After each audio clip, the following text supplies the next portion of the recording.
This one will be connected to the last conference, but related more directly to the doctrine of the goods of marriage.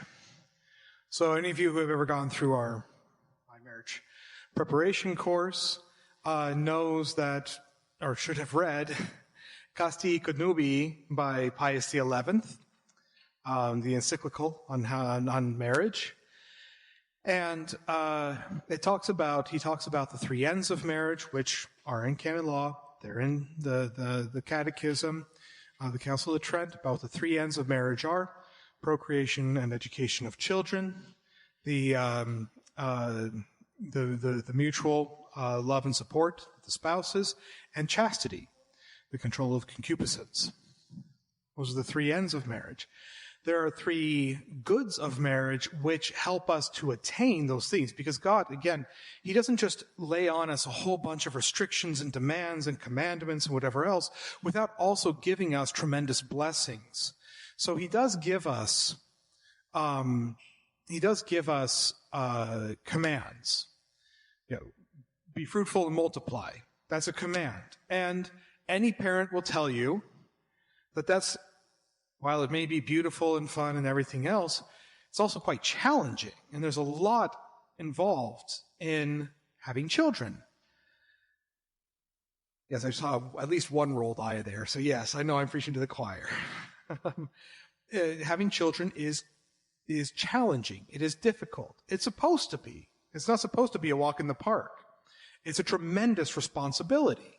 It is something that is very crucial to the survival of human nature, but it's also, much more importantly, an act of justice. God gave us life so that we could share it in heaven. He did so out of the goodness of His heart. And so we, as humans, also, when we get married, we should also be concerned about doing the same thing, populating heaven, which is God's whole purpose for us.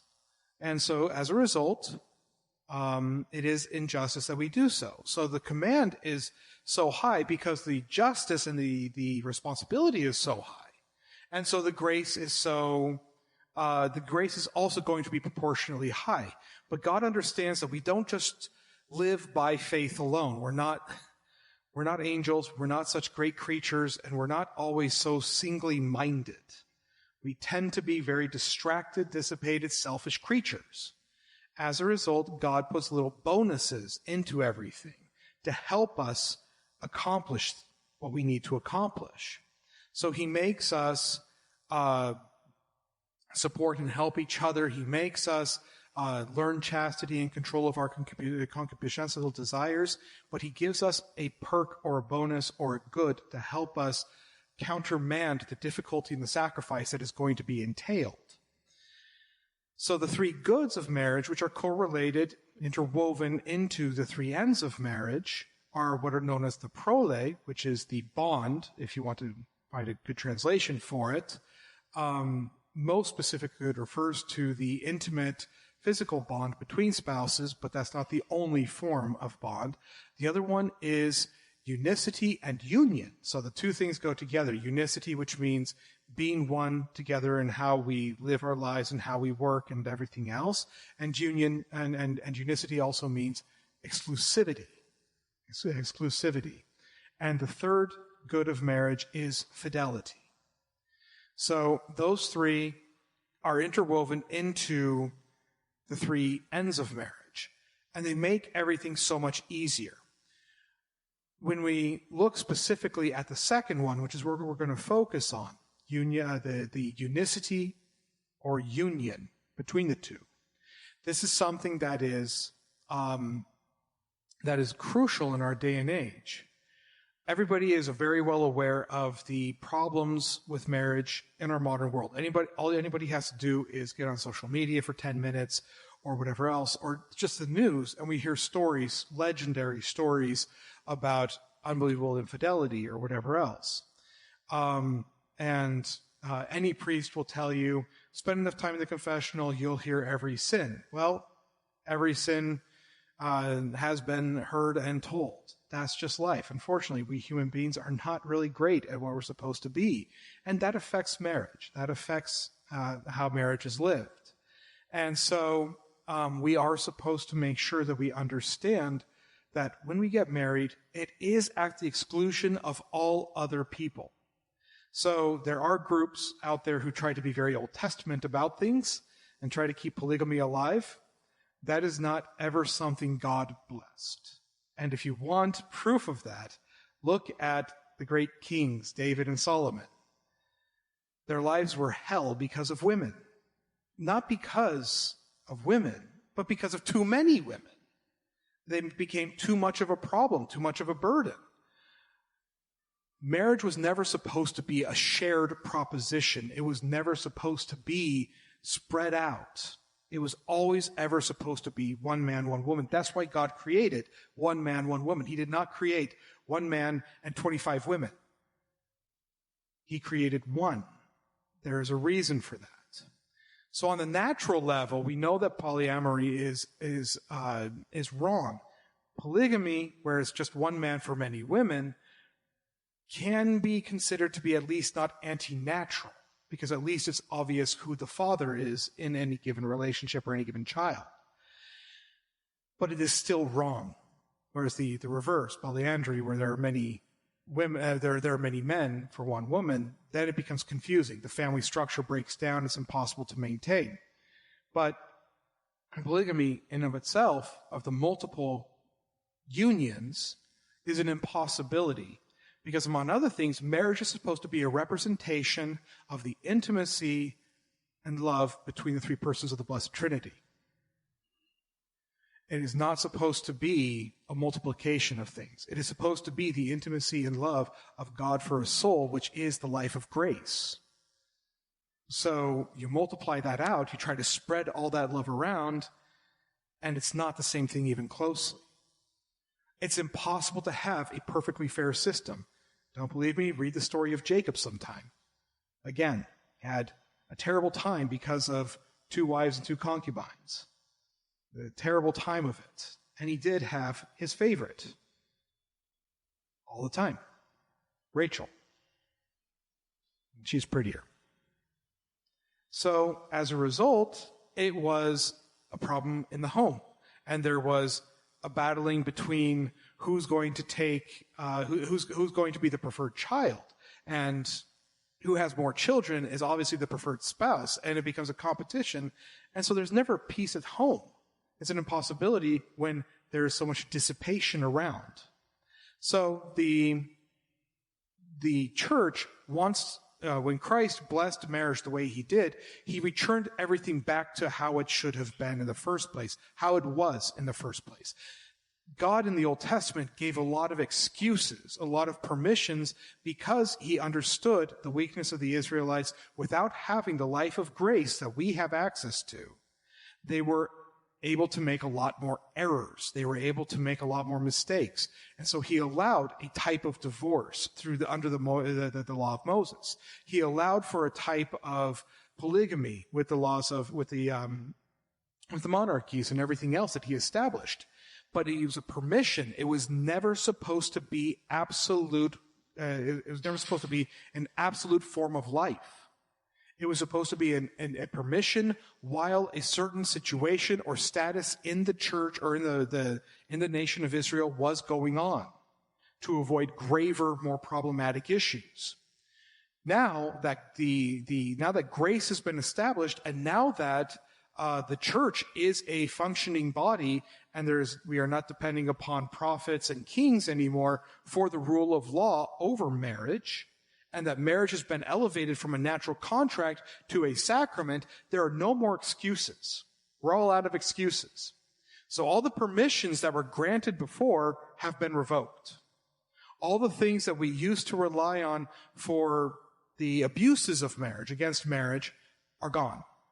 So now we go back to the basics of one man, one woman, as it is supposed to be. So that is the unicity of it. There's only an exclusivity between a man and a woman. Now, this is something that is becoming more and more complicated in our modern world due to the proliferation of pornographic or semi-pornographic materials all throughout the world. The accessibility of these things corrupts the very idea of unicity. The mentality of friendship also has changed that considerably. The so-called feminist movement has destroyed that considerably. The idea of men and women as being equals is wrong. Men and women are equals in their nature. Men and women are not equals in themselves. They are different parts of the same species. They bring different elements to the table. They are complementary, but they are also advantageous elements in the life of the other. They are someone who contributes and gives of themselves to make the other more perfect and more excellent, and vice versa. The question of a relationship is one of give and take, of fulfilling and helping and supporting and encouraging and making the other one bigger and better and being bigger and better as a result of the union. The idea of modern feminism specifically, they're not the only ones. I cannot say that they are the only ones who are guilty of this. The problem with the modern feminist mentality is that what a man is, a woman is. That's not true. What a man can do, a woman can do. Well, kind of, maybe, sometimes in some ways. Not in everything, and certainly not all the time. Again, speaking from the overly chauvinistic field of construction that I worked in, the female construction workers were the worst for any number of reasons. Either they're more worried about their fingernails than they were about getting the job done, or they were more vile than the male construction workers I worked with. Because they had to compensate. They had to overcompensate to prove themselves, as bad as everyone else. Because that is not something that is natural to them. Men and women are different creatures. They behave differently. They react differently. They have different impulses and directions and guiding points in their own characters. That's not a bad thing, but the modern world has made it seem like it is a bad thing. And so men and women have all of a sudden become incompatible. By trying to make them friends, they have destroyed the very concept of the friendship between sexes that is necessary. Men and women should be friends in marriage, absolutely. But by reducing it to the most grotesque form and superficial forms of what friendship is, you can be friends with anybody of the opposite gender at any time in your life. And that's wrong. If you are married, a man who is married should not have really good friends who are female outside of his wife. And for the wife, vice versa. Should not have male friends other than her husband. Certainly not close ones. Certainly not intimate ones or bosom friends, as Anne of Green Gables likes to talk about. We are supposed to have a certain appreciation and understanding of the roles of sex between the couple. And that means understanding and appreciating what our role is as a man and as a woman. This is something that is very much forgotten, and not just forgotten, but frowned upon and excoriated by the modern world. The modern world hates any concept of this, and so by doing so, strikes at the very base of the uniqueness of marriage, the exclusivity of marriage. If you can be equals, well, then you can be equals with anybody. And so therefore, any sort of intimate relationship, not sexual, but intimate relationship, is going to be based upon how we feel about somebody and how close we are to them. And as a result, co-workers, people in the office, neighbors, teachers of our kids, whoever else, all of a sudden now have an access to our marriage, to the relationship that should be within and bound to marriage that they never had before. Because they have denigrated the uniqueness of the relationship between spouses. Spouses should be lovers, of course, but they should also be friends. When we talk about friendship, we're talking about a bond, a spiritual bond between two souls, something that is referred to as a unity of soul. Well, there is no closer unity than that of sharing your entire life with somebody. And you may not understand each other perfectly at any point. Men and women will never fully understand each other. That's just fine. God created us to be mysterious. Not voluntarily, not by intention, not intentionally, but that is how we are. We'll never fully understand each other. That's just fine. Enjoy that part. Enjoy the mystery. It's a good thing. But the problem is the modern world wants to remove all intimacy from everything. And so what they do is they water it down. They dilute it to the point that it doesn't mean anything. That a relationship, an intimate relationship like marriage, is nothing more than just a buddy-roommate system with benefits, as they call them. That is not a marriage. That is not a marriage. So the first step is we must protect the uniqueness of marriage. We must protect the exclusivity of marriage. And one of the most important ways for this to happen is don't get other people involved in the marriage.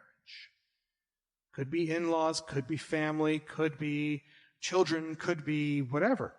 Don't get them involved in the in and outs of your marriage, of your relationship with each other. Don't complain about each other to your kids. Don't complain about each other to your families. Okay? It's always very important to understand this. Your relationship, your bond is between the two of you. You need help, you need guidance. You ask for help and guidance from somebody that you can trust and who can be, at the very least, sufficiently objective. I say sufficiently, because nobody's going to be fully objective. But if you talk to your parents about your spouse, guess whose side your parents are going to be on more than likely? Not universally, by the way. If any of my brothers and sisters just went to my parents complaining about their spouses, I know who my parents would side with, and it's not my siblings. So they're the exception, and not necessarily a good one either. It's just that they're supposed to be objective, and it's hard to be objective when it's your own child or your own sibling coming to talk to you. So those kinds of situations where you need advice and guidance about how to deal with your spouse or about a particular problem the two of you are having, look outside. Talk to a friend of the family or somebody whose judgment you trust as a general rule, someone who has a marriage you admire, someone like that. Talk to a priest, talk to a counselor, talk to somebody who doesn't have a bone in the fight. Okay? That's one very important thing. Don't get other people involved in your relationship on an intimate level.